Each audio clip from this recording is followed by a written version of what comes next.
Hello and welcome to a special Big Recon on Sports podcast live event previewing the 2020 World Series between, believe it or not, the two best teams in baseball all year. In the American League, we have the American League champion Tampa Bay Rays, and in the National League, the unsurprising Los Angeles Dodgers. My two special guests tonight. First is Alex from Row 7 Podcast. Alex, welcome in again. Thank you. Baseball episode, had to have you here. Got to give a shout out to our boy Tone. Unfortunately, he couldn't make it tonight, so we're going to do another baseball episode once this is all over. Kind of recap the 2020 season, get into who we think are going to win all the awards, and preview free agency because Hot Stove is going to be a lot different, especially after COVID. So, Alex, I told you I had a special guest host, and it's somebody I think you'll know. Ready? Oh, look at that. That's right. I picked up my cardboard cutout from Citi Field on Saturday. Love it. And there's going to be one of me in the horseshoe at Ohio State. Oh, really? Yeah, they're doing those. Listen, $70 and they're going to mail it to me. Hey, not bad. No, $50 for the thing, $20 for them to mail it to me. This one, Zach, who you met off camera before we started, and my daughter, Caitlin, we went down Saturday, picked this up. Mm-hmm. It was literally drive into Queens, pick the thing up, drive home. Simple enough.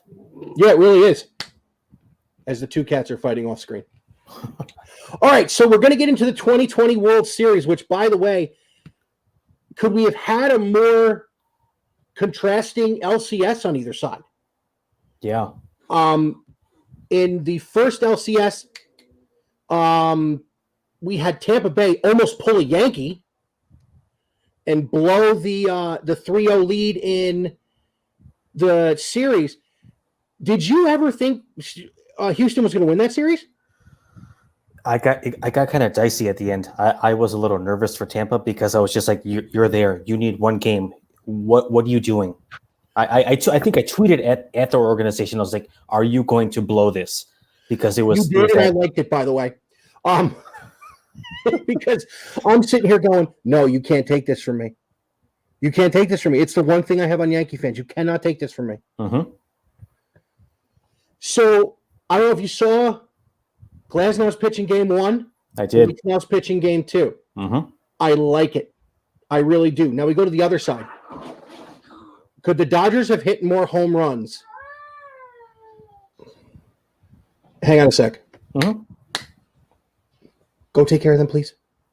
The animals. Sorry, the animals are having their argument right now. So could we have had more home runs hit by the Los Angeles Dodgers? I mean, if they're going to live and die by the home run, they better pack extra bats because they're going to need them for sure. They are going to need them for sure. And the other thing about that too is, I don't know if you saw, Bellinger hurt his shoulder with one of the was it the bat flip or was it the it was the celebration with Kiki Hernandez is what did it. Is he going to play? He is going to play, but from what he said earlier, I guess in press conferences, that he separated it a couple times, like it popped out a couple times in previous games. So I'm guessing he's just kind of playing with it. Probably a little bit of discomfort. Probably a couple cortisone shots, but my understanding he's playing. Good, because I love watching him play. Oh yeah, I really do. And I got to tell you, the thing that kind of made me think about him, and of course Mookie Betts with the defensive plays of the series. It was 14 years ago today Andy Chavez made that catch? Yes. Mm-hmm. I did see that stat.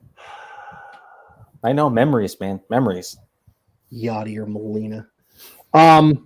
So we had the conflicting styles. Now, Tampa didn't play really the long ball to the last game, and Arena, of course, hit the big dinger to get it started, wins the ALCS MVP.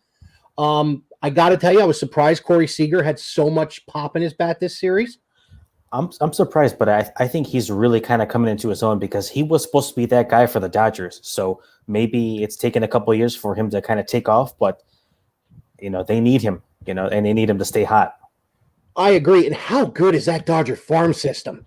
Oh boy. I mean, the rich get richer. That's usually how it works, Yeah, when I look at their lineup, top to bottom, and you know what? Let's skip that part of it. Let's dive into what we're looking at in this World Series. Again, it's the two winningest teams in the 60-game abbreviated season. Tampa, of course, wins the American League East. They win the division series, beating who did they beat? Wow, it feels like so long ago. It really does. Oh gosh. Hold on, I got it right here. They beat Toronto in the division series. Again, There it is. They're going to be around for years. And then they do the thing that everybody wanted them to do, which is take care of the New York Yankees. And then I got to tell you, just real quick on that. I'm sitting here with my mother-in-law the night of Game 5, and we're watching it. And the minute Brousseau hit that ball off of Chapman, I said it was gone. It was gone. That was a shot. Mm-hmm. So they take care of the Yankees, and then, of course, the thriller in 7 games against the Houston Astros. I got to tell you what, though. Houston proved to me in this postseason run that no matter what those guys were doing when they did it, that is a very, very deep lineup. They are. And believe it or not, even without Verlander, they're a really good rotation. Yeah, that Framber, what's his name? Oh, I know you're talking about. It's the kid who pitched last year in the World Series against Washington. He's a stud. He's going to be. He needs some polish. Yeah. I think working on the secondary stuff with him, being able to throw it for strikes in any count is going to help him. Mm-hmm. But, yeah, he's going to be a stud. He's like, what, 23? Probably in that area, which, you know, the way he was kind of holding down the race in a couple of those games was like, wow. This kid's good. Oh. I see Charlie Morton came back to bite him. That was kind of inevitable. That was vintage Charlie Morton right there. Because he is so good. He was on it. And then in the Atlanta series, the Dodgers Atlanta series, I got to be honest. I hate Atlanta. I can't stand them because I'm a Met fan. But I'll tell you what, Freddie Freeman is an absolute monster. Oh boy, and he's got cute kids. His wife tweeted out, "If this series goes any longer, I'm going to miss my own baby shower." I did see that, and I replied to her. I was like, "Dedicated to the game." I like where your head's at. But I tell you what, that kid, is it Pache that's in center field now? Yes, he's good. He's got a cannon. Oh boy, he can. It looks like he's going to be a solid hitter, but his defense is going to be up there at the top. And they can use Inciarte as a trade chip to get it back out of the bullpen because Melanson, as good as he is, he's getting up there. He is. I mean, Diaz for a bucket of balls.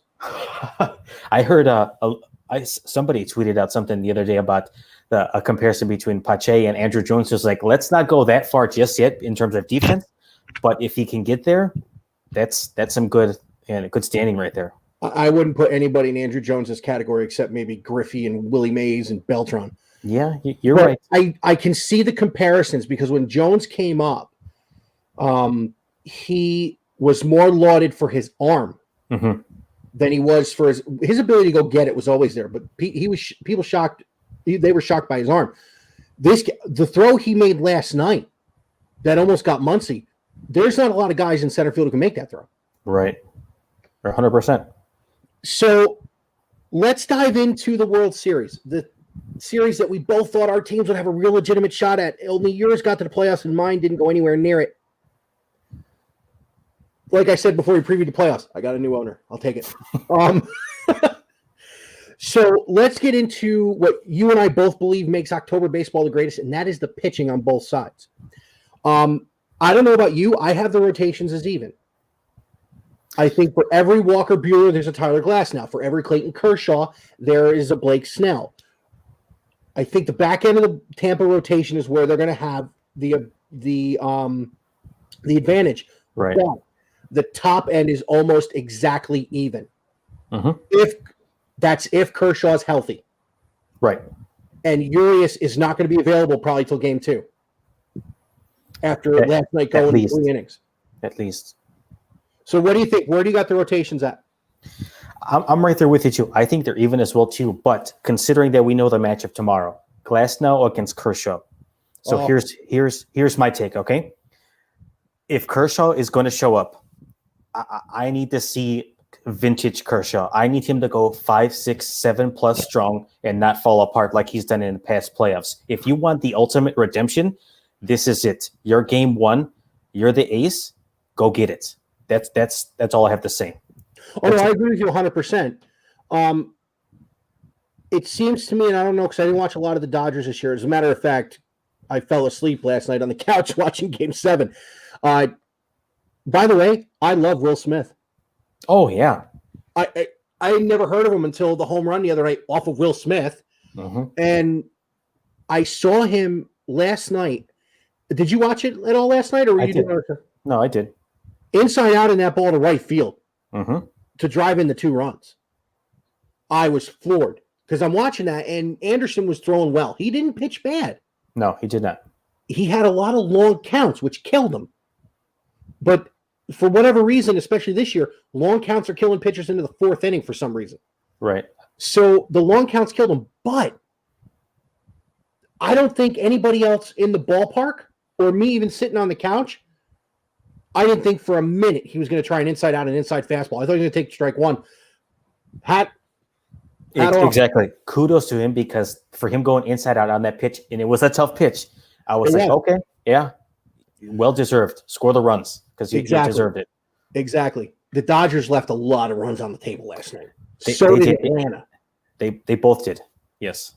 Howie Rose tweeted out today, it was a great game, the Mets broadcaster, but Atlanta left 3 chances to win the pennant on the base pass.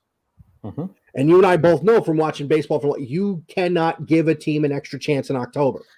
I was sitting there watching the game next to my wife, and we were just like, she was kind of pulling for the Dodgers, and I was right there with her as well too. I was just like, they're leaving too many guys on base, and the saying in baseball is, you leave guys on base, it's a death sentence at the end of the game when you hit the 9th inning.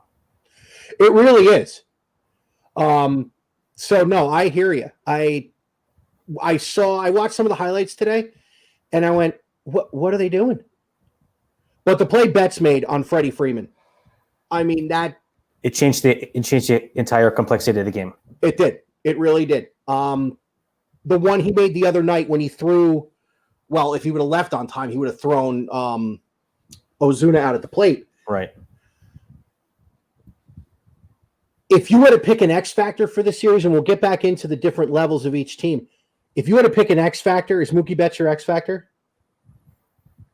One of my for the Dodgers. For the Dodgers. For the Dodgers, I'm saying he's one of my X factors. Another one who's a notable player on their roster, and he had made an impact yesterday. But Kiki Hernandez. Yes.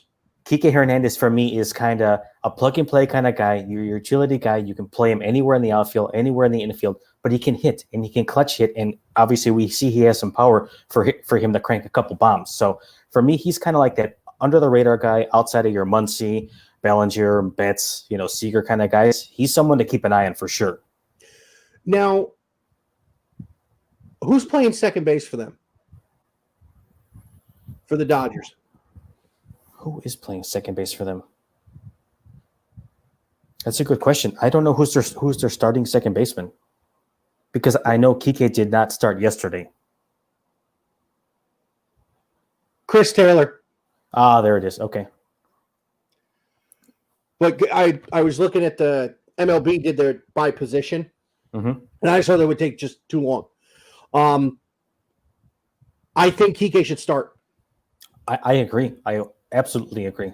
Or with Bellinger's shoulder, do you move Bellinger back to first base, play Betts in center field, move Kike to right, and Muncy to second? That's another option as well. I mean, Dave Roberts has the ability to kind of plug and play as necessary with Bellinger kind of being maybe on the mend or in considerable pain. And also, you can get Chris Taylor out of the lineup, who is not, no slouch of a player, but I think he's been struggling. He has been struggling, but I think it would be best if you put Kike in there to start for sure. No, I agree, and I like Kike. I've liked him since he came up. I mean, he was on the team 5 years ago that played the Mets in that division series, that classic 5-game, which I still can't believe that was 5 years ago. So let's get into the bullpens. And I'm going to tell you straight out, I really believe that Tampa Bay's bullpen is far superior to the Dodgers. Only because they had to burn Urias for so many innings last night. Right. And right now, as far as I'm concerned, you really don't know what you're getting from their closer, Kenley Jensen, and I don't even know you can call him your closer at this point. I agree. I have not been high on Kenley Jansen for a while. It seems to me at this point in the year, maybe not this year because of not that many innings, but at this point in the year, the ball starts to stay flat. Right. Because I've seen him against the Mets in May when the ball is darting. That cutter is just diving. Uh-huh. This time of year, it stays flat. Bregman, a couple of years ago in the World Series. Right. That was a flat cutter. Uh-huh. That base hit to win that game. So we both give the advantage to the bullpen to Tampa. Right. How much do you think other starters are going to have an impact on this series, i.e., Urias being out of the bullpen as opposed to in that rotation with Walker Buehler and Kershaw? Having maybe not having Charlie Morton on game 3. I mean, because it's a 7-day sprint and there's no time off, this is unlike anything we're going to see probably for a while. We're not going to see a pitcher be able to go 1-4-7. It's just not physically going to be possible unless there's an opener. Right. So I could have swore I was looking at it. There are no off days. No off days. Okay. Today's the only off day. Then they play Tuesday through whenever they're done. Okay. Interesting. I was looking at it and it showed as Thursday as an off day. So I was like, oh, maybe they get one day off in between. But maybe now that the playoff or the World Series is now set, there is no day off. I'm taking a look at the bracket. Yeah, I'm looking at it. It shows Tuesday, Wednesday, and then Friday. Maybe they do get an off. I thought they didn't have any off. They didn't have any off days in the LCS. Yeah. So Tuesday, Wednesday, Friday, Saturday, Sunday, and then Tuesday again if necessary. Tuesday, Wednesday if necessary. Mm-hmm. And of course, the Dodgers, having the best record in baseball, have the home field advantage, which it's in the barn down in Texas. There's really no home field. Did you like having fans again? It was a little weird because San Diego did not have fans, but Texas did. So they did it for the league championship series because they can now control the amount of people. Okay. Each team had only so many people per team could come in. I got to do something real quick. Mm-hmm. My mom and dad are watching on their TV at home. Go for it. My mother asked where my twin was. Here, Mom. He's right here.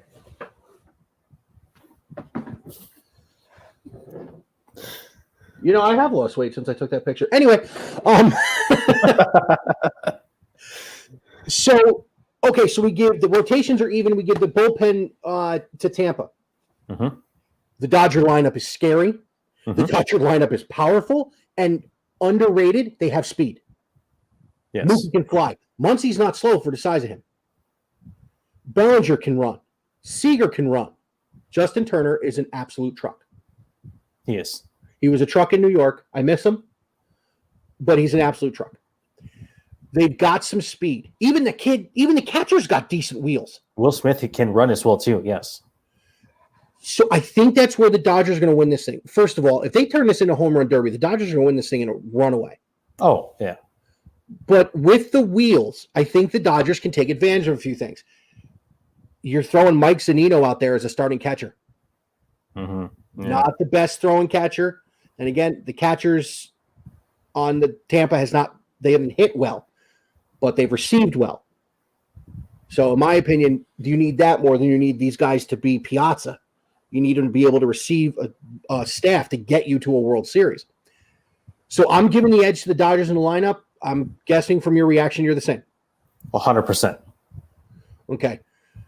So that brings us to the bench. And I think they're about even. I'll give a little bit of an edge if Kike doesn't start. Right. To having him off the bench. But I think they're about even. I mean, if you start Brandon Lowe at second, you have Brousseau on the bench. I'm not really familiar with a lot of Tampa's guys, but they were able to plug and play all year and have the best record in the American League. And oh, by the way, Clayton Kershaw and Mookie Betts together make more money than that entire payroll. It's embarrassing. It's really embarrassing. I love it. I love it. No, I mean I get it. You're right. I mean it's just kind of almost looks outlandish that one team is like paying two players more than the entire organization. It's not so much outlandish. I'm a purist. We've talked about this. I'm a purist. My favorite moment of the 2015 World Series was, unfortunately, after Cespedes got hurt in Game 5, when it was Conforto, Cespedes, Granderson, Wright, Flores, Murphy, Duda, d'Arnaud, Harvey. 8 out of the 9 dudes on the field came up through the Mets organization. I love that. I adore it. And when we get into hot stove and everything, I'll tell you some other things I love about the Mets being able to do that. But I think if Kike doesn't start, the Dodgers have a bit of a tick up of an advantage because you can bring him off the bench to play multiple positions. He's productive. He's got a little bit of wheels on him. As a matter of fact, I'm pretty sure he was playing center field in Game 3 in Citi Field 5 years ago. They're talking about playing him at second base. And we forgot Jock Peterson's a DH.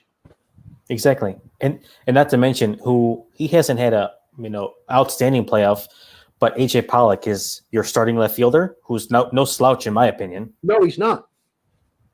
So, oh man, I want Tampa to win. Are the Dodgers getting this thing done? They better, because I have a lot of hot takes, I guess you can say, if they don't get it done, because there's no reason not to. I mean, and I'm not saying they should walk over Tampa Bay, but I'm saying that you should be able to do what you need to do to get over that hump to get the 2020 World Series by beating a team that, in terms of payroll, in terms of your talent, it's clearly better, I think. Oh, I agree. When you're talking about Arozarena being your middle of the lineup guy and you've got Bellinger and Betts and Turner, they are the more talented team. What they're not, and this sounds like the old Minnesota Twins, the early 2000s, Tampa just doesn't make any mistakes. They don't. They don't beat themselves. And unfortunately, a lot of teams now beat themselves handily. Look at Atlanta. So another quick point on that as well too, and this I guess this is something kind of off topic outside of them actually playing. You have to think: are they there mentally? Do they know that they're obviously they know they're in the World Series, but they've kind of been bitten in the World Series a couple of years now already, and in the playoffs as a matter of fact. Will they get over that hump? Will they be able to put everything behind them now that's kind of going on in 2016, 2017, last year, all that good stuff? Or does that linger at all? Let's just say you make a mistake or two. Does it linger?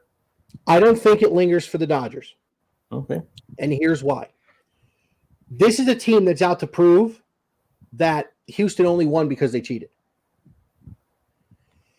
I mean, let's be honest.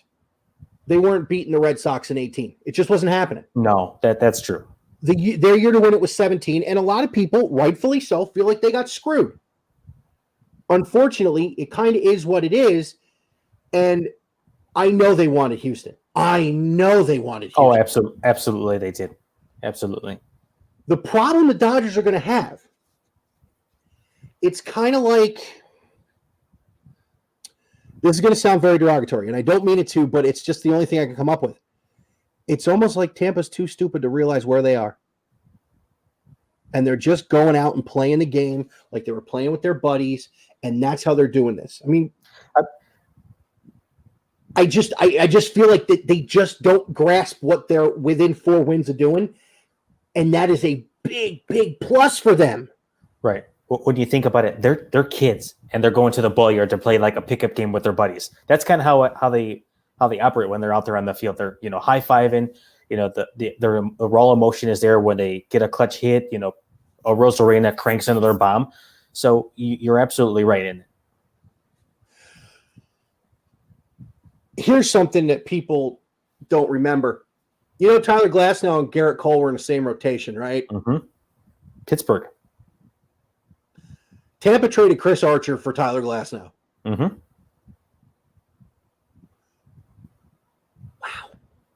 Yeah. Archer's hot garbage. I can't he's so bad. I mean, he had a couple of good years in Tampa, but that was quite a long time ago. He's even bad in the baseball game on the PlayStation. So you brought up the Dodgers and having to get this done. Mm-hmm. Dave Roberts get fired? If they don't get it done? Yeah. Oh, absolutely. No, there's no other recourse. Really? No, absolutely not. You just signed Mookie Betts to a $500 million deal. And granted, I know he's not the team, but he's kind of supposed to be that spark plug to get your team over that hump. And you don't get it done. I don't see how you don't fire somebody. Head's got to roll somewhere. Who's the better manager, him or Kevin Cash? I probably would have to say Kevin Kish, honestly. Yeah, I think so too. And it's no disrespect to Dave Roberts because he's a great manager. No. But I don't think Roberts gets fired if he loses the World Series. And here's why. For the Dodgers to lose this World Series, their big money talent has to not show up. Bellinger, who's going to get a huge extension as soon as he's eligible for it. Seeger, who's going to get a huge extension as soon as he's eligible for it because Justin Turner is going to come off the payroll soon. Your $30 million man in Clayton Kershaw, if the boys don't show up and Tampa just outplays them, I don't think you can fire Dave Roberts for that. If it is, hey, I'm going to go ride a bullpen arm for the 5th day in a row because I just feel like it, and it blows the series, yes, then you fire Dave Roberts. But if his boys don't show up or Tampa just puts the clamps on him, I don't know if you can fire him. The guy has been to the World Series 3 times in the last 4 years. Mm-hmm. The last time the Dodgers went to multiple World Series in multiple years, Tommy Lasorda was their manager. Yeah. And that was in 77, 78, and 81. I don't think Dave's going to take the hit for this. I don't think Donnie Baseball should have taken the hit for 2015. I agree with you, too. Although I love the job he did with the Marlins. And they'll be there again. I have no doubt about that. I don't disagree with you unless Jeter screws it up somehow. No, that's another story. Exactly. All right. It's prediction time. Prediction time. Here we go. I want to hear your prediction first, without giving any insight as to like where I'm leaning. I'm going to give you where I'm leaning. I'm going to give you who I think is going to win the World Series MVP, and I'm going to give you my dark horse candidate for that too. Uh-huh. So kind of think while I'm telling you about where you would be with this. Uh-huh. I like Tampa in 7. Okay. I don't think the Dodgers can beat Glasnow twice, and he's going to pitch 1 and 6. Actually, with the day off, he'll probably pitch 1 and 5 and be with Johnny Holstaff in Game 7. That front end of that rotation is going to win 2 games. And Blake Snell is due to have a big game. My World Series MVP is actually Brusseau. I think he's going to be huge. He hits well against the hard throwers. He stays within himself. He doesn't go crazy. If Brusseau plays more than 1 game, I think he's going to win the MVP. He's my dark horse, but who I think is going to win the MVP, it's going to be Tyler Glasnow. I think Tyler Glasnow is going to throw a beautiful game tomorrow, and I think he's going to win Game 5 or Game 6 too. And he's going to pitch in relief at some point in time. Because Morton and Snell and Glasnow, they want this thing, and they're going to get it done, and the arms always win in October. Tampa Bay in 7, Tyler Glasnow, World Series MVP. My dark horse is, what's his first name? What's Brusseau's first name?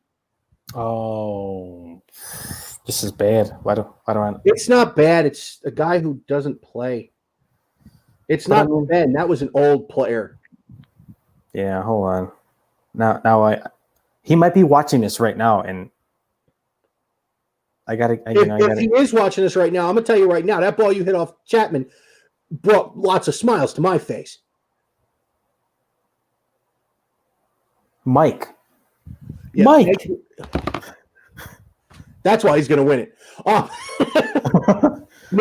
Mike Brusseau's my dark horse. And listen, that at bat against Chapman just absolutely put me in his corner no matter what team he plays for.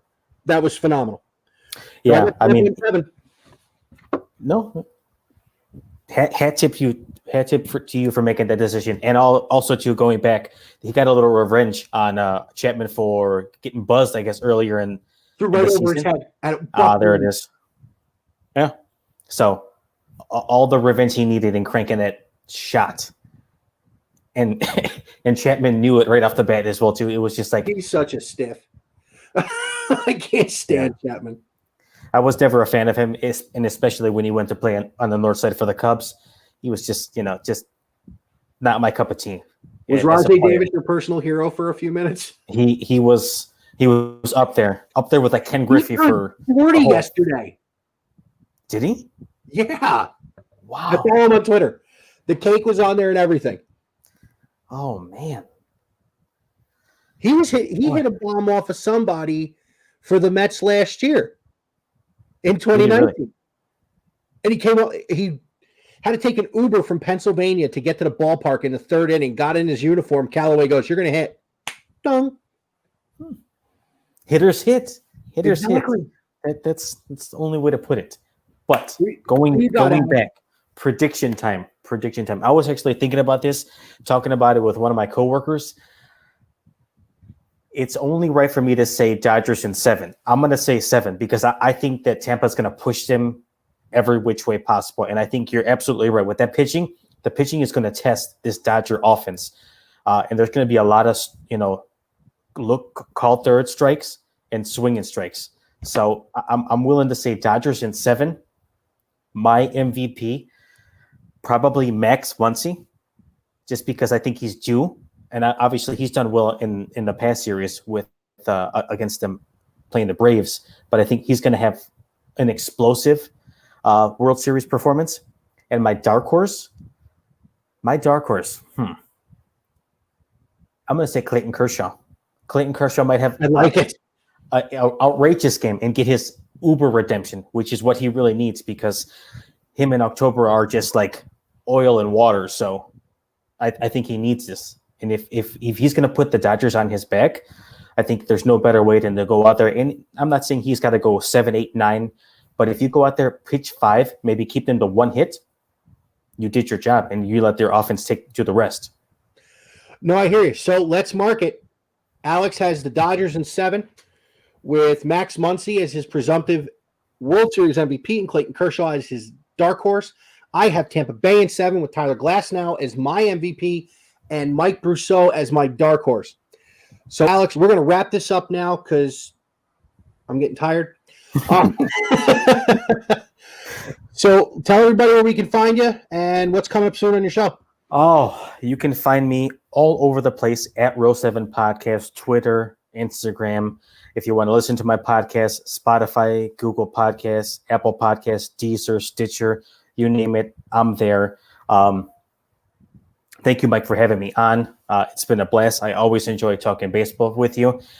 We can talk baseball in the dead of February because, that's what I really need when the weather is terrible here in Chicago. So, that's where it's at, man. Well, thank you. So coming up on Big Rican this weekend, we start the Double Dip. Saturday morning, Big Rican's Buckeye pregame as we preview the 2020 season and get into this week's matchup against Nebraska. My boys are a 21.5-point favorite. I cannot wait till Saturday afternoon. And then, of course, every Sunday will come at you other than bye week with Browns pregame on Sunday. Hopefully it's not an absolute beating like it was this week. I have promised, and I'm going to tell you this one. I am going to do a LeBron Jordan episode. Ooh. Oh. You're not going to like it. No? You know what? I'll tell you this, and I don't want to get too far off base. I'm obviously Chicago guy. I'm a homer for Mike without a doubt. But after watching this performance in the NBA championship, he's gonna knock Mike off. He's gonna knock Mike off that podium that he's on that pedestal. I agree. And I made a promise when I started this 2 years ago is that I was going to do this based on this statistical fact. And I'm going to bring it. And it's going to tick people off. And I would love to get feedback from you once I do. It's going to be the next couple weeks. Sure. And then, as always, Big Rican can be found. Proud member of the TimesQ Podcast Network at timesq.com. Google. Hopefully it doesn't open up again. When you said we were on Google, it opened up on my phone. Oh. On Google Podcasts, Spotify, Breaker, Anchor, Pocket Cast, Radio Public, here on both YouTube and Facebook. Big Rican on Sports, at Big Rican on Sport on Twitter. And, of course, I throw the links up at the Big Rican Instagram page. Alex, we will do this again after the World Series. The three of us will get together. We'll go over what's coming up in the hot stove. And, yeah, we're going to talk baseball in the dead of winter. I promise you that. Perfect. No other recourse. Exactly. So thanks again for coming on. You guys, when you and Tone come on, I absolutely love every minute of it. I say we're going to go a half hour. We're almost at 36 minutes.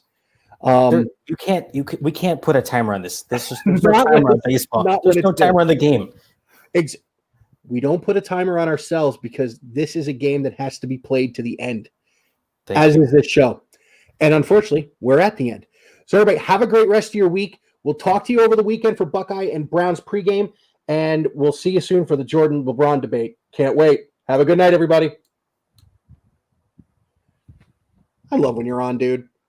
Thank you, man. I appreciate it. Before you cut, yeah. This is from KHS TV perspective because I have to edit this stuff. Wait 3 seconds.